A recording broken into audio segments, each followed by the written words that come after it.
Isang magandang hapon po, magagabi na rin po sa bawat isa mga kaibigan. Latest weather update po tayo, March 17, 2024, hapon po ng linggo. Pero bago po tayo magpatuloy, pa-like and subscribe naman po and pa-hit ng notification bell para ma-update at ma-notify kayo sa ating mga latest weather update. Mga kaibigan, ngayong hapon po hanggang bukas po, narito po ang hypnosis natin. Easterlies pa rin po o yung mainit na hangin galing sa karagatang Pasipiko ang nakakapekto po sa ilang bahagi ng ating bansa.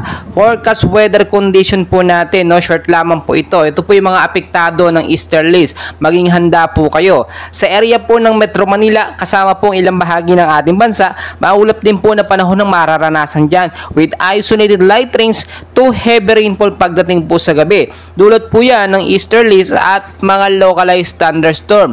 Kapag lumalakas po ang pag-uulan o may malakas ang pag-uulan sa hapon, maging handa po tayo sa banta ng baha. Gayon din po sa mga landslide prone area. Mga kaibigan, mainit na panahon ng mararanasan bukas nga po ng umaga hanggang sa tanghali. Pero sa hapon, posibleng maging maulap ang panahon. Dulot nga po yan ng easterlies. As of now po mga kaibigan, wala pa rin naman po tayong binabantayan na mga bagyo or low pressure area sa loob ng Philippine Area of Responsibility. And ayon sa Pag-asa, sa labas ng PAR, meron po tayong mga binabantayan na mga kumpol ng kaulapan or cloud cluster na posibleng maging LPA. Pero as of now, wala po itong movement at malayo naman po ang direksyon sa ating bansang Pilipinas or sa PAR. Tinataya rin po ng Pag-asa bago po matapos ang buwan ng Marso ay posibleng isang bagyo po ang pumasok sa ating Philippine Area of Responsibility. Ang tinutukoy ko po dito kaibigan ay yung kauna-unahang bagyo ngayon 2024 na bagyong Aghon. Kaya babantayan po natin yung movement nga po ng mga cloud cluster sa labas ng PAR